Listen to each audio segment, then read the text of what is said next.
Women reservation in panchayat election. تو اسی طرح سے دوسری مثال میں آپ کو دینا چاہتا ہوں، وہ ہے امپلائمنٹ میں. آپ کو یہ بھی معلوم ہوگا کہ جب بھی ایڈورٹائز نکلتا ہے امپلائمنٹ کے لیے تو وہاں جو ایڈورٹائز ہوتا ہے، ایک تو جنرل کیٹیگری یعنی اوپن میرٹ میں ہوتا ہے، دوسرا ہوتا ہے شیڈول کاسٹ کے لیے، شیڈول ٹرائب کے لیے، اور او بی سیز کے لیے یعنی ادر بیکورڈ کلاسز کے لیے. یعنی جنرل کیٹیگری اوپن میرٹ میں سب لوگ آتے ہیں، جو بھی چاہے اس سے یعنی امپلائمنٹ حاصل کر سکتا ہے. لیکن یہاں شیڈول کاسٹ کے لیے ایک مخصوص گروپ ہوتا ہے، یعنی جو شیڈول کاسٹ ان کا ہوگا، یعنی جو شیڈول کاسٹ کے لیے کاسٹ رکھا گیا ہے، یا جو ہم کہیں گے کہ ہندو میں ایک ذات ہے جو شیڈول کاسٹ ہے، جن کو ہم دلت کہتے ہیں، تو وہ ان کے لیے مخصوص وہاں اپوائنٹمنٹ بنتی ہے، یعنی وہ وہاں سے اپوائنٹ ہوتے ہیں، ان کے لیے ریزرو رکھے گئے ہیں وہ وہاں کچھ سیٹیں. تو اسی طرح اور شیڈول ٹرائب کے لیے بھی ہوتا ہے، یعنی ان کے الگ کوٹا ہوتا ہے اس میں سے، اور وہ شیڈول ٹرائب یعنی اس میں کچھ ذات کے لوگ ہوتے ہیں، تو وہی ذات والے اس میں فارم بھر سکتے ہیں، اپلائی کر سکتے ہیں. باقی جو اس ذات کے بغیر ہوں گے وہ نہیں اپلائی کر سکتے ہیں. یعنی وہاں وہ امپلائمنٹ اسی ذات کے لیے ہوتی ہے. اس طرح ہم کہیں گے کہ انہی کے لیے ریزرویشن ہے، یعنی یہ امپلائمنٹ میں ریزرویشن ہے جو آپ کو معلوم ہوگا. تو تیسری بات بھی ہم کریں گے. تیسری بات یہ بھی ہم مثال دیں گے کہ جیسے کہ آپ نے پچھلے سالوں سے سنا ہوگا کہ ویمن کو ہم ریزرویشن دیں گے کہاں، یعنی لوک سبھا میں. تو اس کے لیے راجیہ سبھا نے پاس کیا ہے یہ بل 9 مارچ 2010 کو، لیکن بل جو ہے نیور ووٹڈ آن لوک سبھا. تو اس طرح اس پر بھی کام چل رہا ہے. تو یہاں وومن ریزرویشن جو ہے، یعنی وہ کہتے ہیں کہ 1/3 ریزرویشن لوک سبھا میں بھی ہونا چاہیے. تو جس طرح گرام پنچایت میں ہے، میونسپل الیکشنز میں ہے وومن کے لیے ریزرویشن، اسی طرح لوک سبھا میں بھی ہونا چاہیے.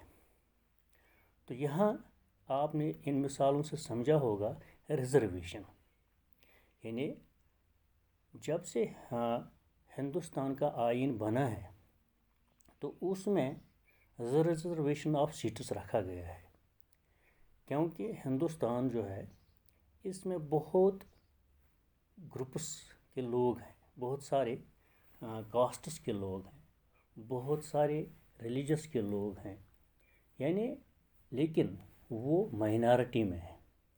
اور مائنارٹی کے لیے یعنی یہ سیٹیں مخصوص کی گئی ہیں. یعنی الیکشن جو ہے، اگر ہم الیکشن کریں گے تو وہ جو مائنارٹی ہیں تو وہ کوئی بھی الیکشن نہیں جیت پائیں گے. لیکن ان کے لیے جیسے کہ پنچایت کے لیے میں نے آپ کو مثال دی، اسی طرح کچھ سیٹیں جو ہے ریزرو کی گئی ہے یعنی ان لوگوں کے لیے. تو یہ خاص کر ہے یعنی شیڈول کاسٹ اور شیڈول ٹرائب کے لیے. جب ہندوستان کا آئین بنا تو اس میں ریزرویشن جو سیٹس رکھی گئی ہے لوک سبھا کے لیے، تو اس وقت ہمارے پاس لوک سبھا میں 79 سیٹیں جو تھی وہ ریزرو تھی کس کے لیے، شیڈول کاسٹ لوگوں کے لیے، اور 41 جو تھے ریزرو تھے شیڈول ٹرائب کے لیے. لیکن آج جو ہے 84 شیڈول کاسٹ کے لیے اور 47 جو ہے شیڈول ٹرائب کے لیے.